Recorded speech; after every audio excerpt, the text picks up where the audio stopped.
Muy buenas tardes. En nombre de Granada Laica, Grupo Territorial de Andalucía Laica y de Europa Laica en nuestra provincia, que junto con Unilaica Granada, grupo de universidad de estas mismas asociaciones, y con el Seminario Galileo Galilei de la Universidad de Granada, organizan un ciclo de conferencias que este curso va por su quinta edición y en esta ocasión lleva por título El laicismo ante la nueva normalidad. En el marco de este ciclo, la sesión de hoy tratará sobre iberismo y laicismo. Antes de presentar a nuestro invitado, quisiera rendir un pequeño homenaje a quien fuera catedrático de Filosofía del Derecho de esta casa y parlamentario andaluz en representación de nuestra provincia, José Luis Serrano Moreno.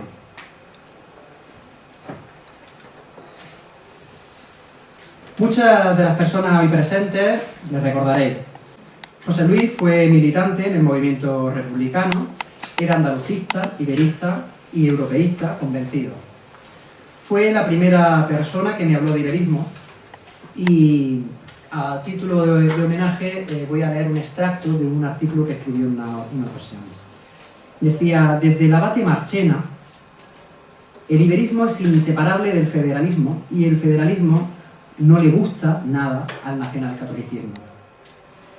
Decía un obispo que España y Portugal son hermanas y que, por lo tanto, toda unión entre ambas es incestuosa. La frase es digna de Esperanza Aguirre. Ingeniosa forma de expresar que al obispado no le gusta Iberia, como tampoco le gusta Europa, o cualquier otra entidad diferente a la cristiandad. Los guardianes de las esencias patrias prefieren una monarquía centralista a una república federal.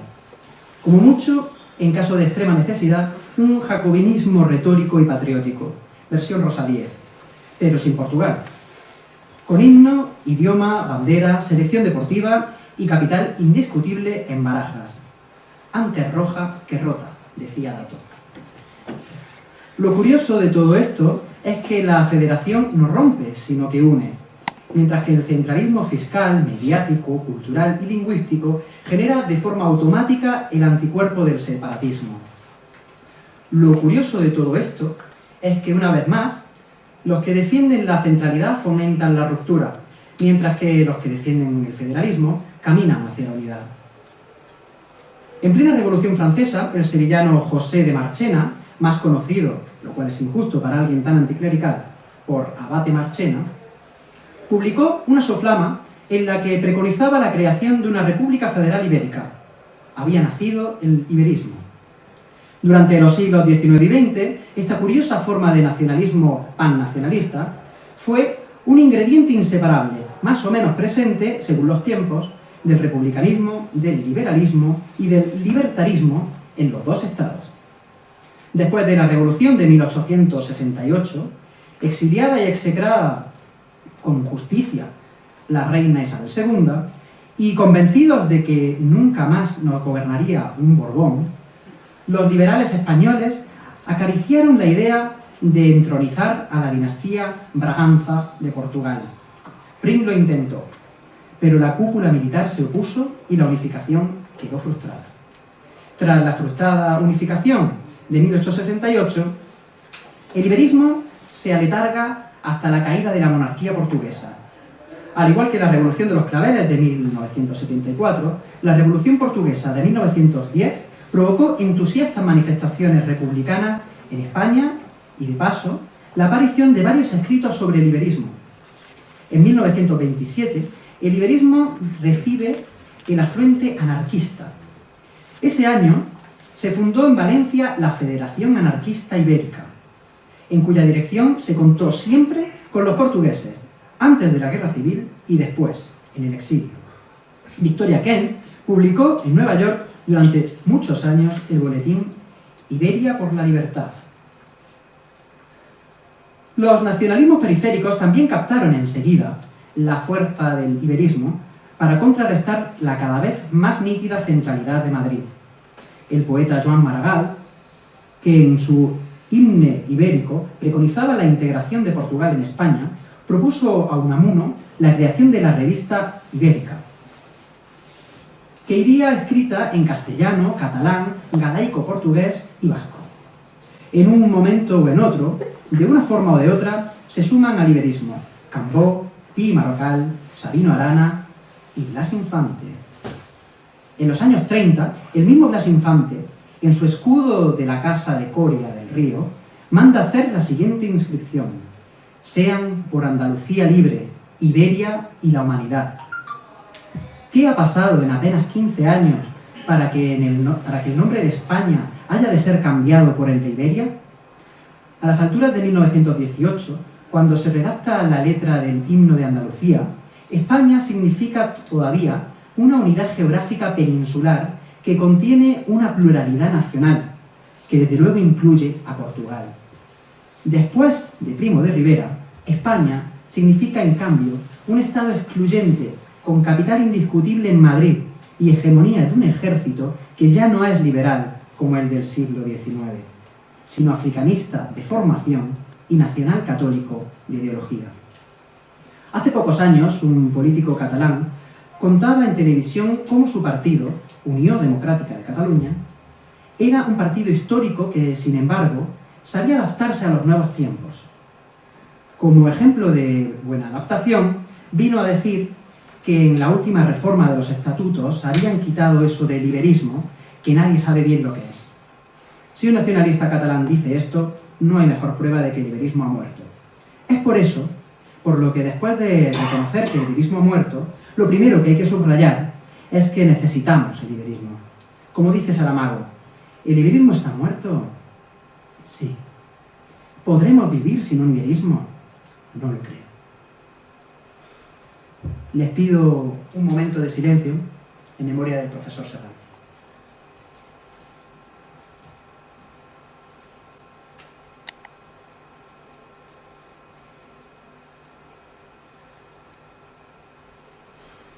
Gracias. Bueno, en los últimos años, ya volvamos un poquito, en los últimos años nos venimos lanzando miradas desde un lado hacia el otro de la frontera, a cuenta de diferentes motivos. El más reciente, la excepción ibérica. Bueno, con motivo de los impúdicos precios de la energía que sufrimos la ciudadanía ibérica. Desde aquellas palabras de Saramago, que citaba Serrano, ha llovido bastante y el iberismo viene cobrando nuevo vigor. Los últimos datos sociológicos indican un crecimiento del apoyo a los ideales iberistas en la última década, especialmente en el lado español. Ahora nos podrá comentar algo del lado portugués, el compañero. Y acompañando ese cambio social, impulsándolo, nos encontramos a la sociedad iberista. Hoy tenemos el honor de contar con Adrián Gebé como invitado y socio fundador y actual coordinador general de la Sociedad Iberista, una asociación sin ánimo de lucro que pretende impulsar proyectos y propuestas entre Portugal y España, y que en su manifiesto incluye la defensa del laicismo.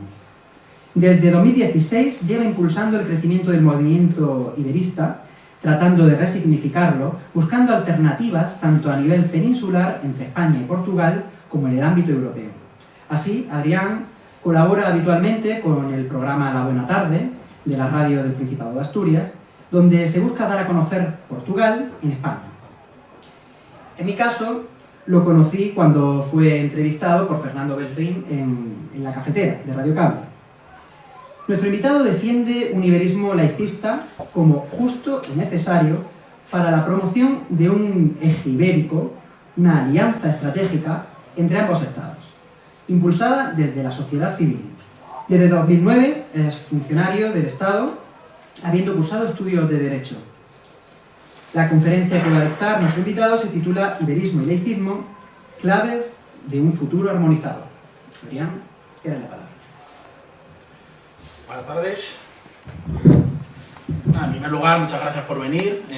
Vamos a intentar solucionar el problema que tenemos los iberistas, que es que la mayoría de las personas, de los ciudadanos, no conocen lo que es el iberismo. Y me gustaría, en primer lugar, para hacer esta charla un poquito más entretenida, el ver... ¿No funciona o qué? ¿Mejor? Acércate un poco. ¿Así? ¿Mejor? Vale. Me gustaría preguntar qué es el iberismo. ¿Qué entienden ustedes por el iberismo? ¿Alguien se atreve a definirlo? ¿Algún voluntario? ¿Alguien cree que el iberismo es la unión de España y Portugal? La mayoría entiende. Yo creo que sí, ¿no? Eso sería. Lo que se ha defendido del iberismo a lo largo del siglo XIX es la unión de España y Portugal como la ventaja suprema, la mayor posibilidad de que España y Portugal avancen hacia pues, un Estado unificado que beneficie a los ciudadanos, ¿no? Pero tenemos un problema. Portugal no quiere oír hablar de iberismo. Portugal, todo lo que sea unión con España, no quiere, son muy recelosos. Bueno, son muy recelosos de su nacionalidad, de su país, evidentemente. Imagínense ustedes que, yo qué sé, que viene un francés y dice, vamos a unir España y Francia. ¿Cómo se sentirían ustedes? Si viene alguien y dice, yo creo que si Francia y España fuesen un país unido, avanzaríamos mucho más. Tendría que hacer pues, un ejercicio importante, ¿no? Para al final convencer a los españoles, también recelosos, de oye, yo soy español, no soy francés. Y es lo que le pasa a Portugal, un país mucho más pequeño que España y en franca disminución de población. En 2050 se prevé que la población de Portugal se reduzca de 10 millones de habitantes a apenas 8. Entonces, lo primero que quería dejar claro es que el iberismo ya no es exclusivamente la unión de España y Portugal, aunque sea un objetivo, el último objetivo a realizar. Y lo que sí que es la construcción de lo que venía comentando el compañero, de la creación de una alianza estratégica en la península ibérica de marcado carácter europeo para tratar de crear soluciones a los problemas reales, los problemas diarios de los españoles y de los portugueses. Y eso sí que beneficia más, nos beneficia a todos, ¿no? Pero eso sí que convence a los portugueses, ¿no? Y de hecho, me gustaría que supiesen que hasta hace poco tiempo las aulas portuguesas se enseñaba que todo lo que perjudica a España beneficia a Portugal. Es algo que bueno, poco a poco ha ido cambiando porque la evolución histórica de los hechos nos ha demostrado que hemos entrado en la OTAN, estamos juntos en la OTAN, estamos juntos en la Unión Europea, tenemos la misma moneda, hemos derribado las fronteras. Y entonces, al final, ¿qué pasa? Que a España le viene bien un socio como Portugal y Portugal necesita necesariamente a España para avanzar. Pues está arrinconado en una zona. O sea, no tiene conexión directa, salvo por mar, con Europa. Somos socios compatibles. Me gustaría que se quedasen con esa definición, ¿no? Países prácticamente idénticos, donde solo las distintas asimetrías, que me gustaría también explicarles lo que son las asimetrías que existen entre Portugal y España, constituyen la auténtica frontera que nos divide como sociedades. Y en el programa de la Buena Tarde hablamos culturalmente, ¿no? De detalles, de anécdotas en el que miramos las fórmulas, ¿no? Para acercarnos un poquito más y normalmente lo que vemos es un desconocimiento total. Por ejemplo, así que me suene, el asesino en serie más sanguinario de Portugal era gallego, por ejemplo. Su cabeza se conserva en la Universidad de Lisboa, su cabeza porque bueno, había una práctica en la que bueno, pues se conservaba el estudio de la maldad, se creía que con el estudio del cerebro, ¿no? se podría ver por qué esa persona era tan mala, ¿no? Y bueno, pues para que sepan que en ese programa hemos estudiado, ¿no? La figura de esta persona, ¿no? Me gustaría que también supiesen en el ámbito europeo para qué sirve el iberismo. El potencial iberista. Juntos podemos llevar a cabo una serie de reformas en la Unión Europea, que actualmente pues, el europeísmo, no sé si están ustedes de acuerdo, pero yo personalmente considero que está estancado. Es víctima de los nacionalismos, no sé, en Hungría, en Francia también, la ultraderecha, euroescepticismo, ¿no? De hecho, Portugal es uno de los países que en las elecciones europeas tiene mayor índice de abstención a la hora de votar en las instituciones europeas. Entonces, hay que cambiar el modelo. Hay que intentar que Portugal y España se entiendan para reformar la Unión Europea. No sé, se me ocurre, democratización del Banco Central Europeo, por ejemplo. Nadie, bueno, lo eligen nuestros representantes, ¿no? Pero no tenemos posibilidad de decirle, oye, mira, que igual, yo qué sé, en vez de pagar la deuda, ayúdanos ahora en estos momentos en los que hay mucho paro o el trigo está caro porque no tenemos trigo, yo qué sé. Una democratización del Banco Central Europeo, que se vea de cualquier manera. Estudio de la necesidad de un Consejo Europeo, de la eliminación del Consejo Europeo, que son los jefes de Estado, en promoción de un Parlamento Europeo mucho más independiente y con muchas más funciones.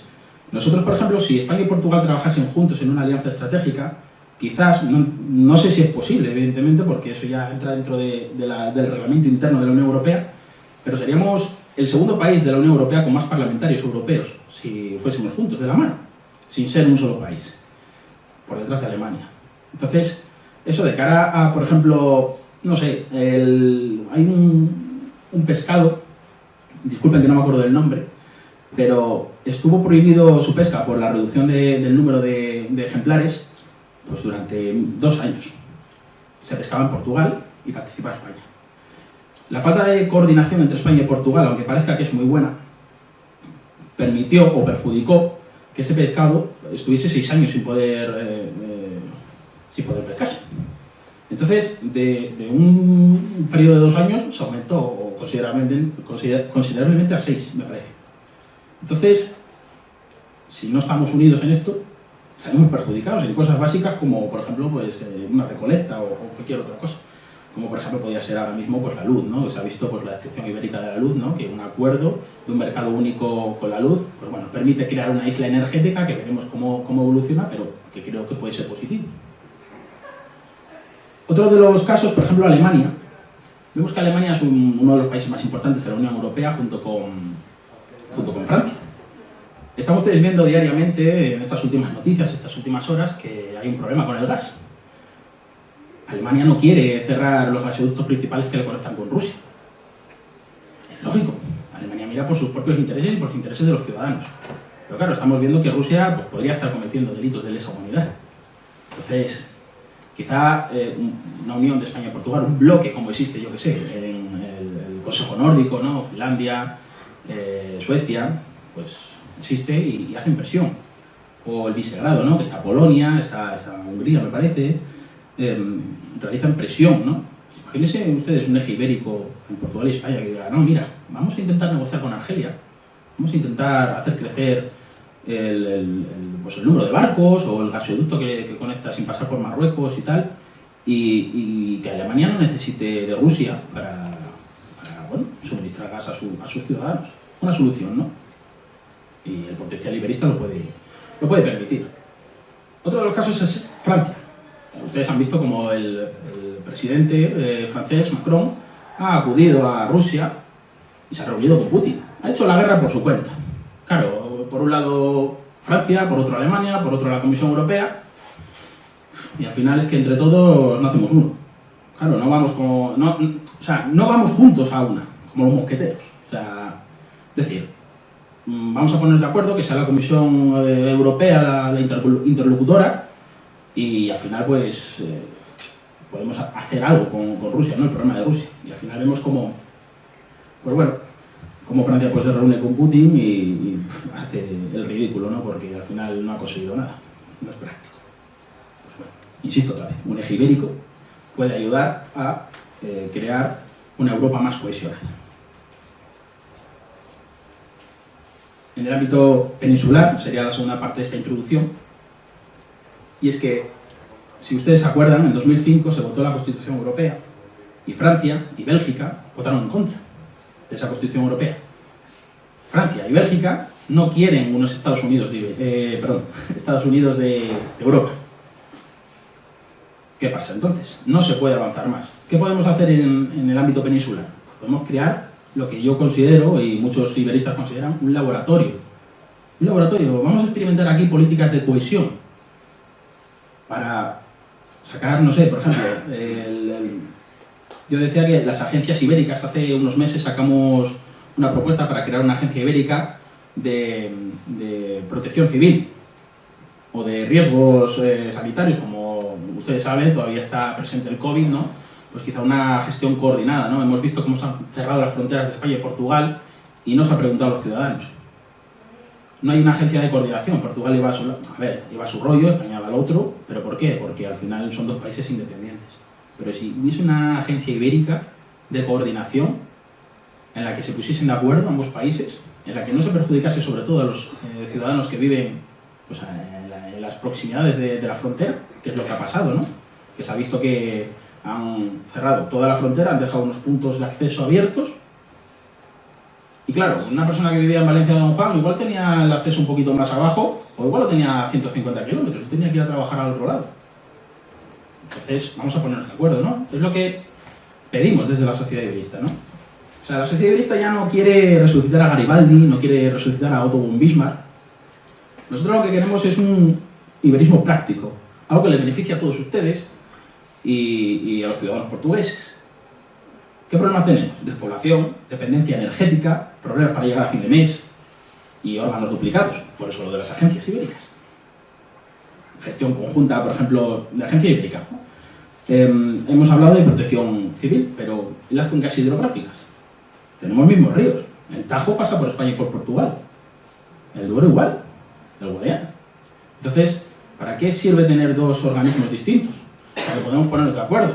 España, por ejemplo, cuando tiene firmado con Portugal una serie de hectómetros cúbicos que tiene que ceder. ¿Pero qué pasa? Que no los cede gradualmente, sino que igual lo hace de golpe. Eso Portugal no lo quiere. Portugal lo quiere gradual, para no quedarse ellos con sequía, por ejemplo. Pues igual un órgano conjunto entre España y Portugal, que no es ninguna tontería, pues podría beneficiar a ambos países. Por eso, la necesidad de que el iberismo se resignifique, que signifique, pues, iberismo práctico, que no sea solo unión de España y Portugal, soy una persona romántica, voy a escribir libros de unión de España y Portugal y se quede ahí. No, que a partir de aquí, de esta charla, donde están ustedes escuchándome, pues algo, oye, mira, he escuchado el iberismo, quizás sea una solución viable, que podamos tener un Estado, España, un Estado Portugal, en el que se active el iberismo y nos ayude a avanzar como sociedad. Porque, ¿qué pasa? Portugal es un país del occidente europeo que entró en la Unión Europea con España y, sin embargo, ha sido superado por países como Letonia, económicamente me refiero, ¿vale? Como Letonia, Lituania y Estonia, que son países exsoviéticos, económicamente. Ya les he dicho que Portugal reduce inexorablemente la población, 10, 8, y corre un riesgo pues, bastante grande de asimilación, tanto por parte de España, porque tiene mucha influencia de los españoles que van a trabajar allí, pero sobre todo de Brasil, donde está la mayoría. Angola también es un país enorme. Una de las claves esenciales del iberismo es el respeto. Tenemos que respetar la independencia de Portugal y Portugal tiene que dejar de temer a España. Es hora de colaborar, no es hora de conquistar, no es hora de tener rencillas absurdas. Es hora de ir juntos, todos a una, y tratar de avanzar. ¿Quién de ustedes conoce a Sinibaldo de Mas? ¿Alguien conoce a Sinibaldo de Mas? ¿Nadie? Sinibaldo de Mas es el primer embajador que tuvo España en China. ¿Lo sabían ustedes? El primero. Además curiosamente encabezó una misión secreta por parte de China para devolver Macao a China. Y tenía que convencer a Portugal. Sinibaldo de Mas es conocido como el padre del iberismo. Nosotros queremos que ustedes le conozcan. El padre del iberismo. Escribió La Iberia, en el que ya en el siglo XIX, mediados del siglo XIX, proponía no solo la unión de España y Portugal como, pues, evidentemente, algo lógico, sino la creación de una Unión Europea. Mediados del siglo XIX. Faltaban 2 guerras mundiales, faltaba todo lo que se dio aquí con el sexenio revolucionario, repúblicas, guerra civil, franquismo, etcétera, etcétera. Una persona inteligente que adelantaba su época, que también dijo a mediados del siglo XIX que había que abandonar Filipinas, que aquello, un gran conocedor de toda Asia, no interesaba a España. ¿Qué decía Sinibaldo de Mas? Sinibaldo de Mas tenía una frase, se la voy a leer textualmente, que decía: si la reunión con España fuese para los portugueses una especie de dominación extranjera, harían bien en esquivarla. Iberista, el padre del iberismo. Por eso el iberismo tiene que ser algo abierto a los portugueses, que no recelen y que, pues, como vengo diciendo a lo largo de esta introducción, pues sirva para avanzar juntos, ¿no? España tiene mucho que aprender de Portugal. Somos un país, vamos, yo las veces que he estado, que muchas cosas me encantan, hay otras cosas que no. A ver, esto es un intercambio mutuo. Por ejemplo, jefe de Estado. Jefe de Estado en Portugal, vale, sin entrar en temas de monarquía y república, una persona que tiene poderes, tiene ciertos poderes, como el poder de veto que les informaré pues, a lo largo de la charla. Pues, por ejemplo, vetó la ley de eutanasia, la vetó el presidente de la República, Marcelo Rebelo de Sousa, y aún a día de hoy está parada. El iberismo también considera que, evidentemente, la transición a la democracia fue modélica y ejemplar, pero que pasan muchos años. Vivimos en políticas cortoplacistas. No, bueno, por ejemplo, las leyes de educación. ¿Cuántas leyes de educación tenemos desde la transición? 8, ¿no? Por ahí. Es que exagerado. No tenemos una ley de educación. Finlandia o yo qué sé, Shanghái creo que era, tenía uno de los peores ratios de educación y ahora es una de las mejores educaciones del mundo. ¿Por qué? Porque lo han hecho con años vista. Una buena planificación. Entonces, lo que necesitamos ahora es un proyecto, el iberismo, es lo que he venido a hablar, que promueva reformas estructurales, que promueva reformas contra la despoblación, fracaso escolar, desempleo juvenil, raquitismo empresarial. Nuestras empresas, nuestra industria, tanto en España como en Portugal, es pequeña, es pobre. Y sobre todo favorecer la asistencia de autónomos y pequeñas y medianas empresas, ¿no? Entonces, en conclusión, deducimos y planteamos desde la sociedad iberista un iberismo práctico del siglo XXI, una alianza estratégica necesaria para el futuro de nuestros países. Y sin caer pues, en esa unión política. Necesitamos sistemas eficaces y eficientes, tanto a nivel europeo como internacional. Y, por supuesto, es diferente de cualquier movimiento romántico. Nosotros vamos a lo que ustedes necesitan, a lo que yo necesito, a lo que él necesita. Se parece más quizá a la unión de Alemania del siglo XX que a la reunificación italiana del siglo XIX, para que me entiendan, ¿no? Algo práctico, ¿no? Se necesita para crecer. Y bueno, ya ven cómo está Alemania hoy en día, es un país potente. En conclusión, el iberismo es el futuro, y el futuro empieza hoy. Muchas gracias.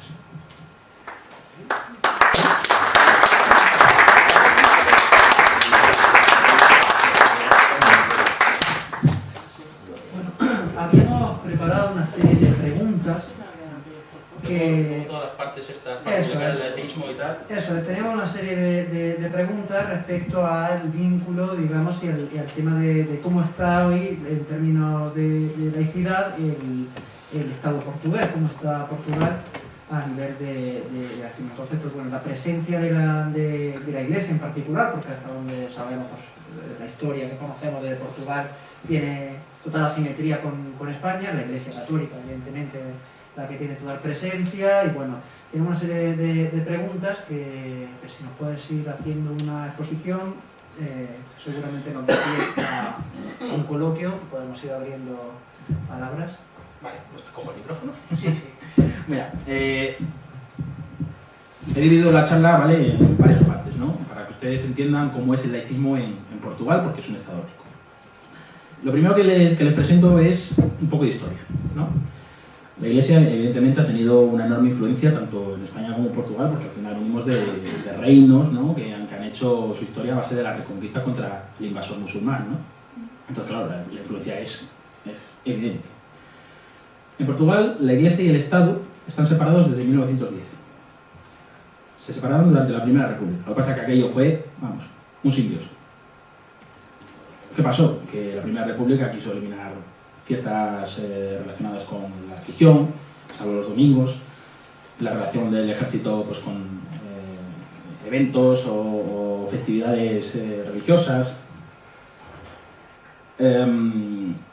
Entonces, al final lo que se consigue es, bueno, quitaron también festividades y la Inmaculada Concepción es la patrona de Portugal. O sea, imagínense la importancia que puede tener el catolicismo y la religión en Portugal. Bueno, la cuestión es que Portugal se fracturó.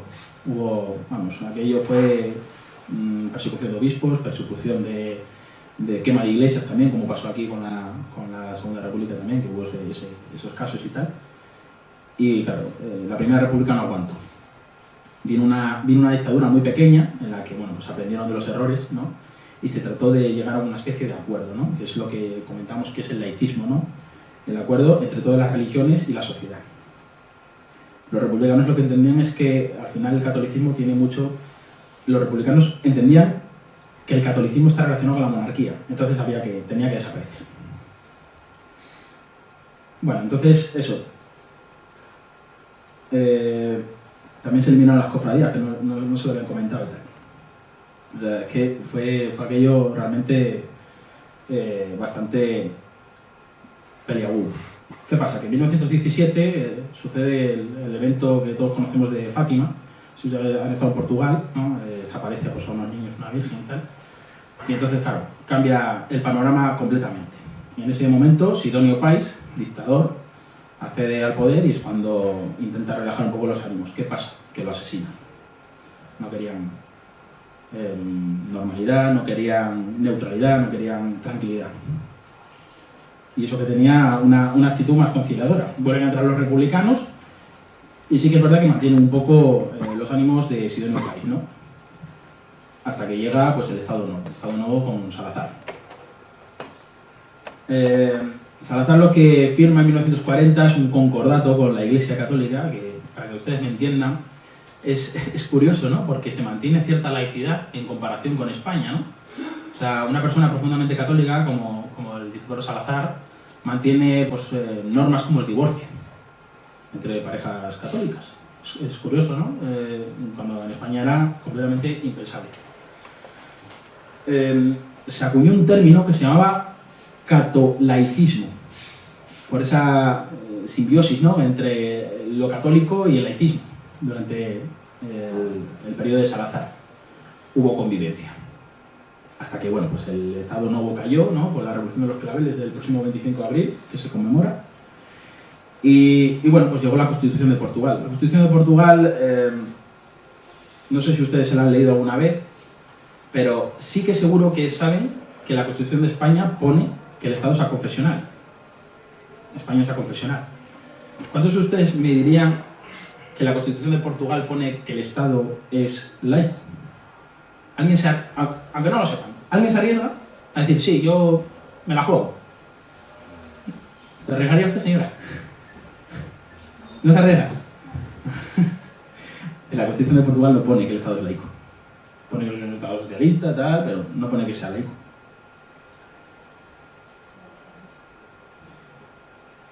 Evidentemente, cuando llega la Constitución, llega Mario Soares, que bueno, fue como Adolfo Suárez, más o menos, en España. Y claro, evidentemente entendió el problema de la Primera República de Portugal. Entendió que no se puede vivir con un conflicto permanente entre Estado, Iglesia y sociedad.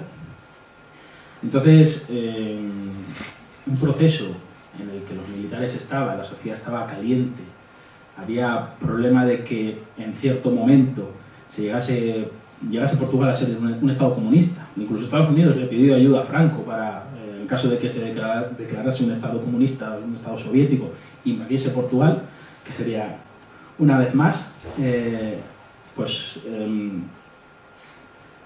lo que se hizo fue intentar llegar a acuerdos, ¿no? Para que, evidentemente, mantener esa relación de cordialidad entre la Iglesia y el Estado, ¿no? Y llegamos al acuerdo de 2004. En 2004 se firma un nuevo acuerdo que difiere muy poco del concordato de 1940. O sea, imagínense todo el proceso que ha pasado, ¿no? Con una revolución, con un cambio de Estado, y sin embargo, el concordato, el acuerdo con la Iglesia, no cambia. Este acuerdo de 2004 vino a otorgar los mismos derechos a todas las confesiones. Estado de excepción total de impuestos a todas las confesiones, reconocimiento del matrimonio y otros ritos, visitas a capellanes a prisiones y hospitales, respeto de fiestas tradicionales. Además, se les permite que cada religión negocie al estilo de un concordato su propio acuerdo con el gobierno, aunque no se garantiza la aceptación de dicho acuerdo. La conclusión que saco de todo esto es que el laicismo, un laicismo correcto, un laicismo de acuerdos, en el que se respeta la libertad religiosa, respeta la cultura, las tradiciones de una sociedad, tiene bastantes posibilidades de ser exitoso, de ganar adeptos. La gente no quiere problemas, la gente quiere soluciones. El presidente Marcelo Rebelo Sousa dijo que una de las sabidurías de la democracia constitucional en Portugal fue haber aprendido las lecciones de la historia, evitando tanto la confesionalidad del Estado como una visión errónea del secularismo que implicaba un ataque directo a la Iglesia Católica. En España pasa lo mismo, atacar a la religión genera mucho rechazo. No sé si ustedes han visto pues, bueno, distintas polémicas que ha habido en los últimos años, ¿no?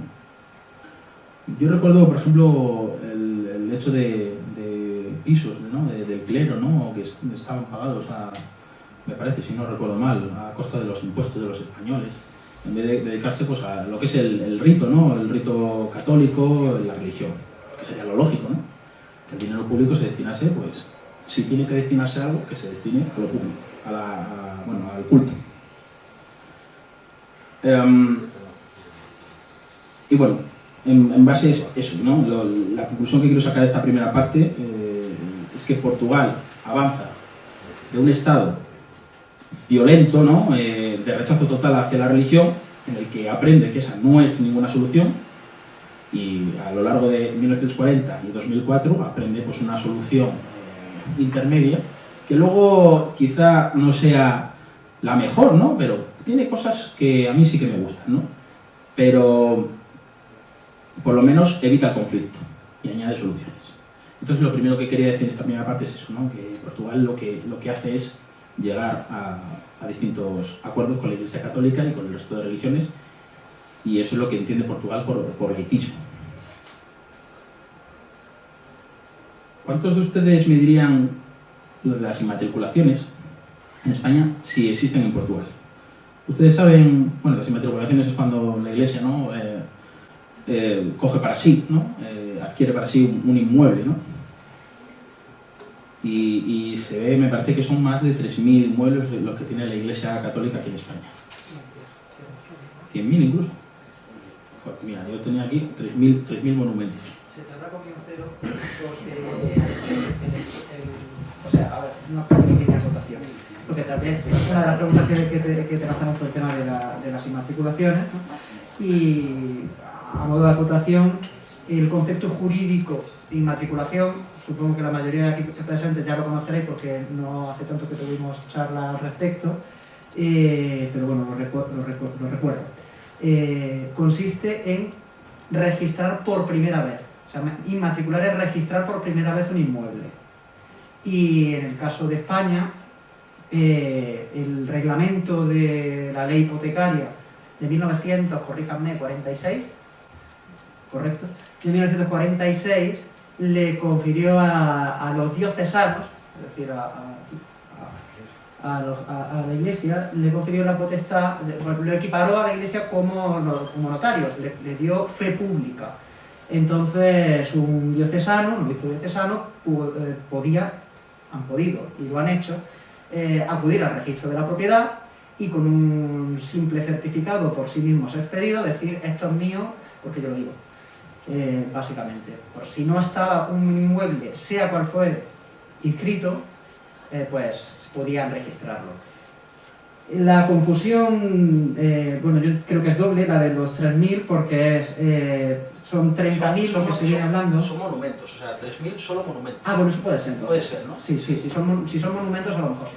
Pero bueno, la famosa lista del gobierno que se sacó pues, por estas fechas el año pasado, un poquito más adelante, no sé, en mayo o por ahí, el año pasado, el gobierno publicó, bueno, en realidad envió al Parlamento, porque se había solicitado el listado de inmuebles inmatriculados, y solo enviaron 30.000, que eran los que les habían reportado desde los colegios de registradores de la propiedad,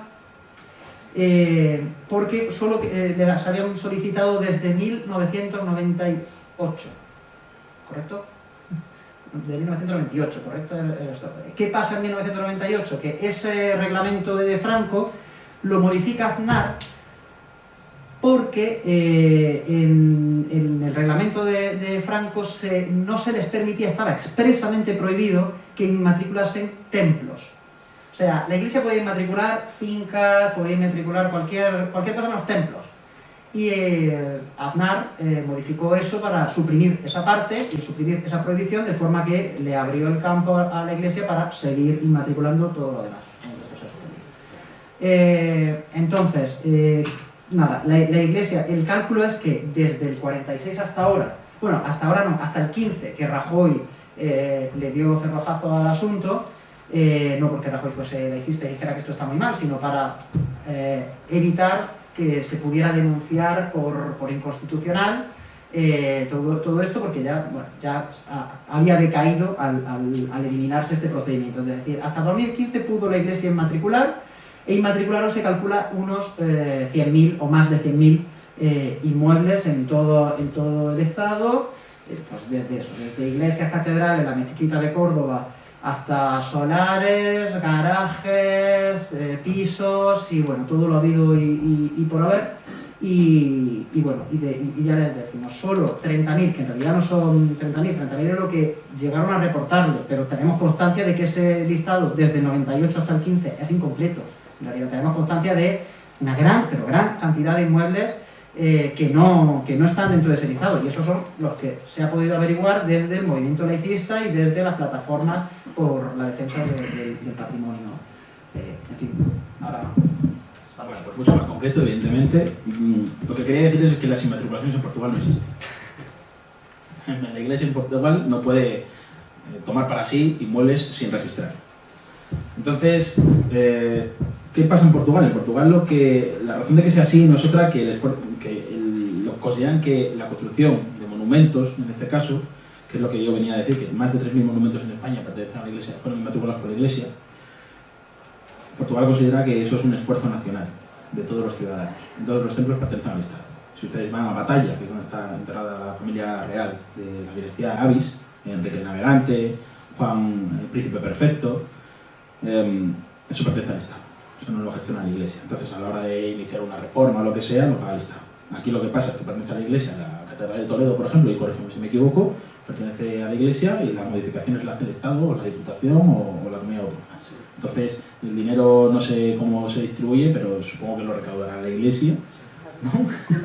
Y la reforma la pagamos entre todos. No lo veo yo. Bueno, ¿qué sabré yo? No obstante, si nosotros decidimos hacer algo parecido a lo de Portugal, aprendamos del pasado, como he dicho al principio, intentemos no caer. Yo considero personalmente que el periodo de desamortización de Mendizábal fue negativo para España, ¿no? Pues se perdieron muchos templos, se perdieron mucho patrimonio, ¿no?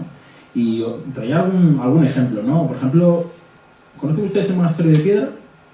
El Monasterio de Piedra es uno de los ejemplos buenos, porque se recuperó, lo compró un titular y lo recuperó y lo podemos visitar todos, y es un espacio muy bonito, ¿no? Cuando se produjo la desamortización, ¿no? Pero otros templos no tuvieron la misma suerte. Yo, por ejemplo, que vengo de Madrid porque trabajo en la zona, existe en Pelayos de la Presa, en Madrid, un templo, ¿no? Se llama Santa María la Real de Pelayos de la Presa, está en ruinas. Ahora ya, bueno, se empieza a restaurar, lo restaura la Comunidad Autónoma, porque está desamortizado, y bueno, pues al final lo que pasa es que se ha perdido el claustro, está en ruinas, ¿no? Entonces, pues, visitamos lo que podemos, ¿no? Lo que ha quedado, ¿no? Si ustedes van a Segovia, creo que es donde está el convento de Nuestra Señora de los Ángeles, que me parece que lo mandó construir o lo reformó Isabel la Católica, y el monasterio de San Frutos, está en la zona de las hoces del río Duratón. Entonces, bueno, si ustedes, yo que sé, les gusta un poco la canoa o tal, es un sitio muy bonito, porque bueno, tiene una presa y tal, y se pueden ver las ruinas de estos templos, ¿no? Desamortizados también. Fue un proceso que se hizo rápido, se hizo mal, con la intención de recaudar dinero. Entonces, si nosotros se pretende algún día pues, recuperar para el Estado patrimonio histórico, porque es el resultado del esfuerzo nacional, pues bueno, vamos a hacerlo con cabeza, poco a poco. Que pase a patrimonio nacional, que lo gestione el patrimonio nacional, y que, bueno, pues si las entradas que se venden de visitar un templo, como la Catedral de Toledo, o cualquier tipo de institución, que sea para el Estado y para su conservación. Porque, por ejemplo, el monasterio de Batalla, en Portugal, como tantos otros, o el monasterio de los Jerónimos, se realizan actividades litúrgicas, pero la propiedad es del Estado. Vosotros podéis hacer las actividades litúrgicas, pero el edificio es mío, pues tiene importancia histórica, evidentemente, ¿no? Entonces, defendemos un patrimonio histórico y religioso público, pero no cometamos los errores del pasado que nos llevan a perderlo.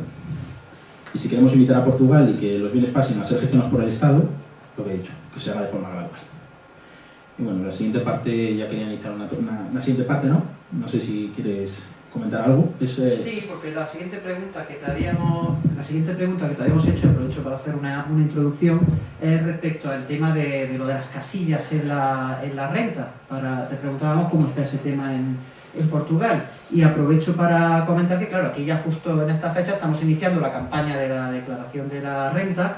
Ahí en esa mesita podéis encontrar una serie un taco de folletos con la campaña que realizamos se realiza desde Europa Laica, Andalucía Laica y por supuesto la llamamos aquí Granada Laica, en la que lo que venimos a plantear, bueno, como sabréis, aparecen 2 casillas en la declaración de la renta para destinar un 0,7% actualmente a 2 opciones.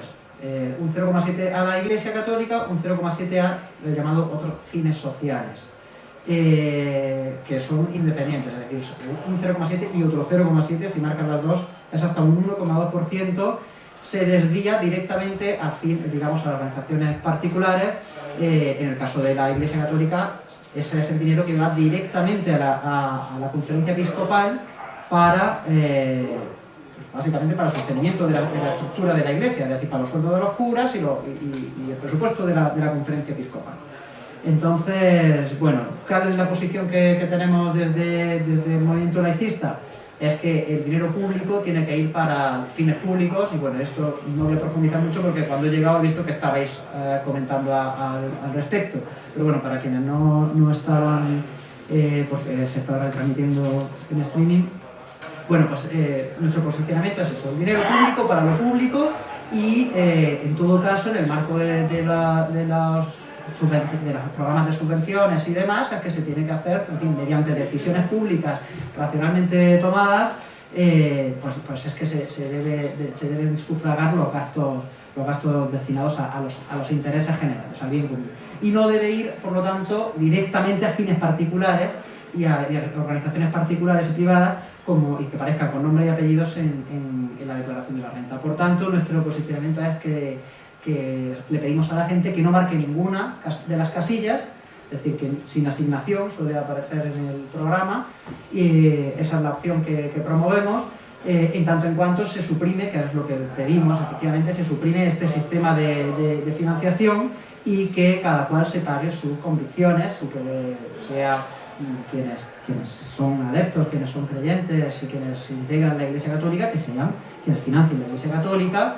Y en la cuestión de los fines sociales, lo que planteamos es que las cuestiones de interés general deben resolverse por lo público. Por tanto, deben ser servicios públicos los que sufraguen, los que cubran esas necesidades, y otro tipo de proyectos que se puedan financiar mediante subvenciones y demás, que tampoco es que queramos que se suprima ese sistema por completo, pero sí que no sea una cuestión sustitutiva, sino que efectivamente se garantice que es el Estado y que es a través de recursos públicos que se cubren las necesidades de la sociedad, las necesidades de la ciudadanía. Ese es nuestro posicionamiento. Ahí pueden ver más detalles en el folleto. No quiero robar más tiempo al tema de hoy. ¿Y cómo está este tema en Portugal, por favor? Bueno, pues va a ser un poco agridulce, ¿vale? Porque Portugal es un Estado laico, pero la Iglesia en Portugal no paga IBI. No paga, ellos lo llaman IBI, el impuesto de bienes inmuebles. La Iglesia no lo paga. El impuesto municipal sobre transmisiones onerosas de inmuebles, el IMT, que aquí conocemos como el impuesto sobre transmisiones patrimoniales, siempre que lo adquiera la conferencia episcopal, pues ellos tampoco lo pagan en Portugal. No está sujeto al pago del impuesto por donaciones. Si ustedes deciden donar a la Iglesia Católica, ellos no tienen que pagar, en Portugal, no tienen que pagar ningún tipo de impuesto como entidad colectiva que es. La Iglesia en Portugal también se beneficia de la exención de IVA en Portugal. Volvemos, por si acaso hay alguna confusión, ¿no? Estamos hablando de Portugal, Estado laico. Asociaciones portuguesas como República y Laicidad han reclamado que esta exención que solo sea para el ámbito religioso, como hemos venido comentando a lo largo de la charla, ¿no? Que evidentemente, pues, si una exención de IVA, yo qué sé, pues para comprar agua bendita o yo qué sé, pues que sirva para eso, ¿no? No para comprar inmuebles o cualquier otra cosa, ¿no? Que no sea para un subsidio o una subvención indirecta de la Iglesia por actividades no religiosas. Si tienen ustedes interés, es el Decreto Ley 2090 y la Ley 16/2001 portuguesas. Otra de las cosas que me llamó la atención fue que la Universidad Católica Portuguesa se beneficia de una exención fiscal general y absoluta. Es una universidad privada. Bueno, ustedes pueden elegir, me voy a estudiar a la Universidad Católica de Portugal, o me voy a estudiar a cualquier otra universidad privada de Portugal, pues no tiene esa exención, pero la católica sí. Y evidentemente esto no es una actividad religiosa y también lo ha denunciado esta asociación, ¿no? Esta exención viene también en el decreto 307/71 en su artículo 10, por si lo quieren consultar. La casilla de la Iglesia del IRPF. El IRPF en Portugal se conoce como IRS, y al igual que en España se puede aplicar un porcentaje para distintos fines. En el caso de Portugal es un 0,5, no un 0,7. Lo que sí que me gusta del sistema, por ejemplo, es que ustedes pueden elegir a través de pues una opción, una asociación concreta con el número de CIF. Pues yo quiero donar a Europa Laica, ponen el CIF ustedes de Europa Laica y el dinero iría pues a Europa Laica o a Caritas o a la asociación que ustedes, o a la Sociedad Iberista, que también está por aquí. Aquí en España no pasa. Va a la Iglesia, que no sé, bueno, al sustento, habíamos comentado antes previamente, al sustento de los religiosos, o para fines sociales, pero tampoco podemos elegir a qué organización va, ¿no?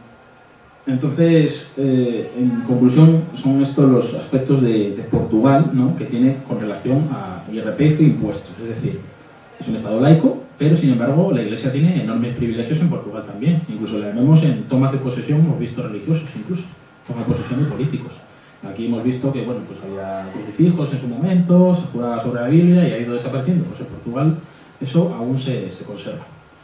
Y bueno, ya sería último la parte 4, ¿no?, de los temas más controvertidos, pero si quieren lo podemos dejar para el coloquio. Sí, si acaso por la hora que tenemos quizá podemos abrir un poquito el debate y bueno, primero que todo darte las gracias por haber respondido todo lo que te planteamos. Muchas gracias por la charla.